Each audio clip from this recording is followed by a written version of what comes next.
Nintendo has just flew out a bunch of different video game journalists to play Mario Kart World early, and pretty much everybody's videos that I'll be showing you today each got to play about 5 hours of Mario Kart World, from the Grand Prix to the Knockout Tour, and yes, even Battle Mode and Free Roam with tons of new P-Switch mission gameplay. And I kinda am compiling all of these different videos for one conclusive video for you guys, so I can let you guys know what the pros are, what the cons are, and from everything that I've heard. And for each gameplay that I show, at the bottom right corner I will put whose gameplay it actually is, so you can go to their respective channels and watch their preview videos if you just want to watch the entire gameplay that they posted. But thank you guys so much for tuning in today. If you enjoyed today's video, make sure you leave a like and subscribe to stay up to date on all things Mario Kart World. Let's see how many people we get to subscribe from just today's video alone. Thank you so much for your support, and let's dive into the first previews of Mario Kart World. So let's start off by talking about the game itself. Overall, I've heard nothing but positives about racing. We play Mario Kart games to race, of course, but from what I've heard all the way throughout almost every single outlet,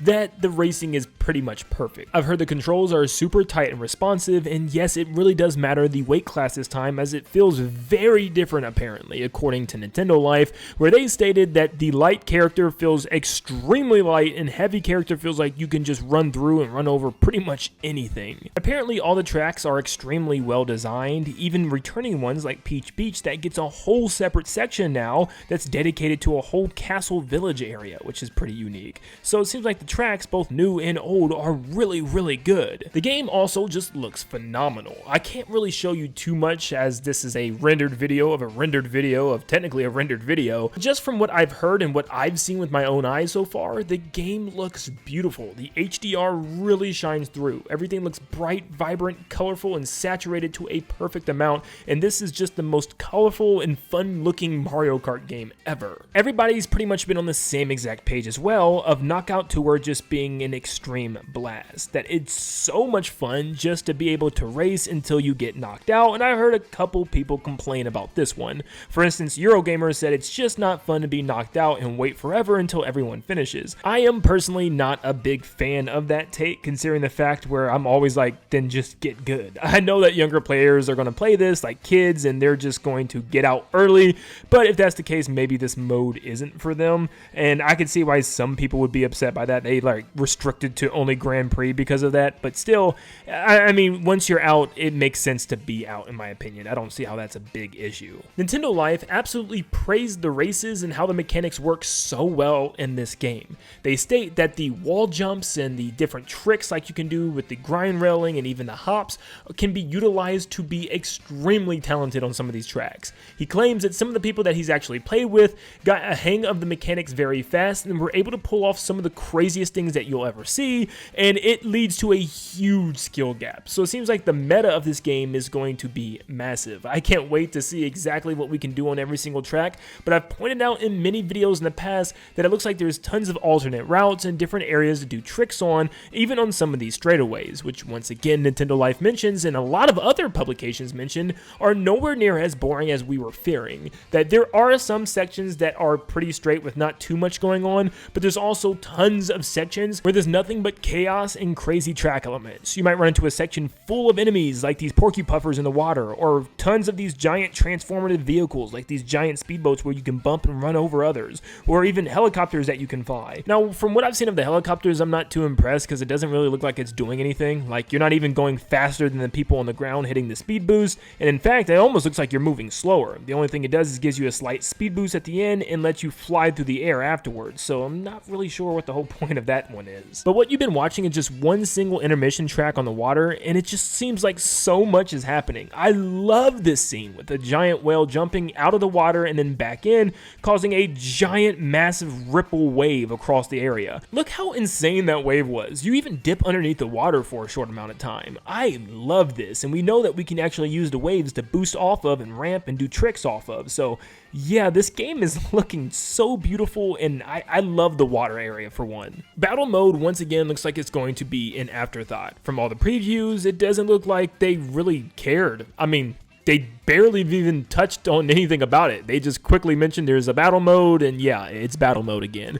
And from the courses that I've seen so far, it does look like it's just going to be a mixture of a couple battle tracks and also just, you know, regular tracks that they section off to be battle tracks, which I know a lot of people are going to be upset about that. And we know there's only 2 battle modes, being coin runners and of course balloon battles. So hopefully more gets added eventually, but this just seemed to be an extra thing that, you know, no one really cared about, and I know once again I'm not going to care about either. Now, that might sound like a lot of positivity about this game. However, there is some negativity, because from almost every single publication I've heard the same thing now, that free roam is kind of boring. So yeah, it doesn't seem like free roam is hiding any secrets. From 2 publications, they kind of said that they were alluded to that this is the final build of the free roam map, so this is pretty much it. What you're seeing is the final build of the game. So there's probably no really crazy secrets when it comes to free roam unless Nintendo's hiding something really, really good, but this is it. You're going around catching P-coins and dash panels and also going through these P-switch missions. Now,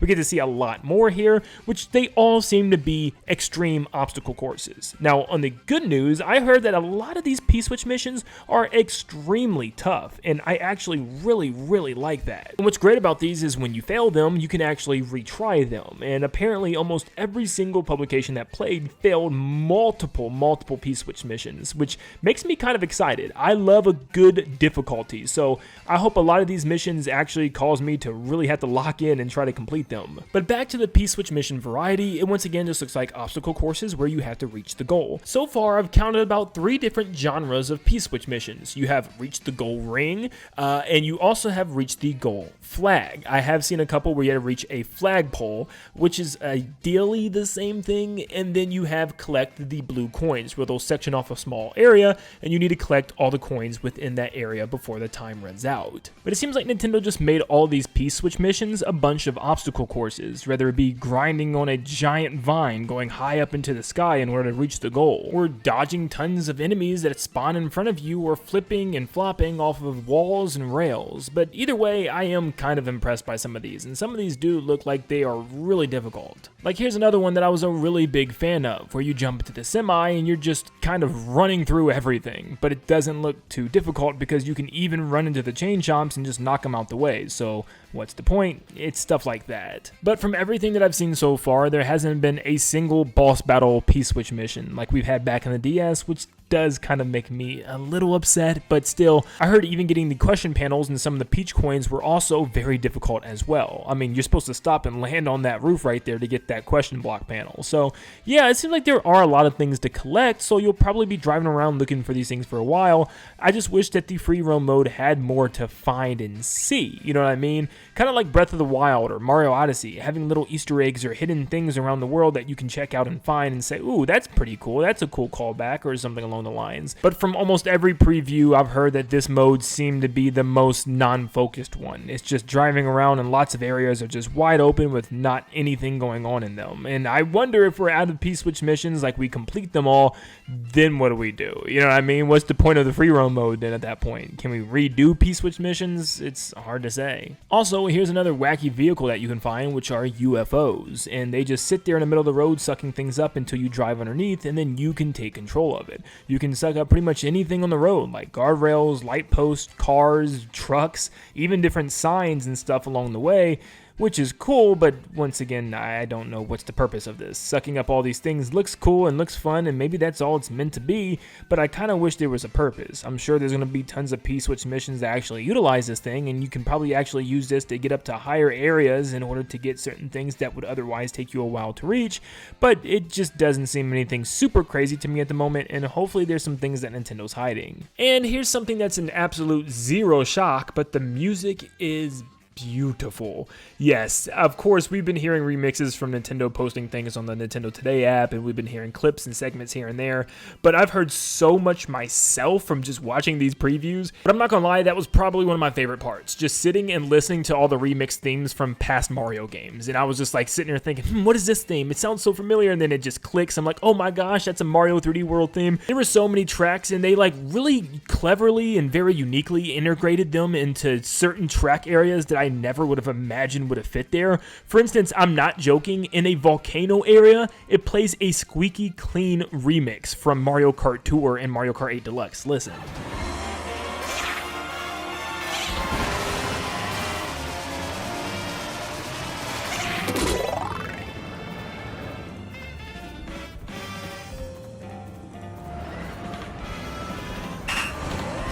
And there's so many other little remixes that just you wouldn't think fit in certain regions, but they sometimes do. And it's just like the way they remixed it is so good. But anyways, yes, there's so many good remix songs. I really hope there's a proper jukebox. I know Nintendo internally called it the jukebox, but I hope there's an actual jukebox where maybe we can even play songs, you know, any way we want. Like giving us a little radio station then where we can turn on certain songs after we visited that region and heard the song for the first time.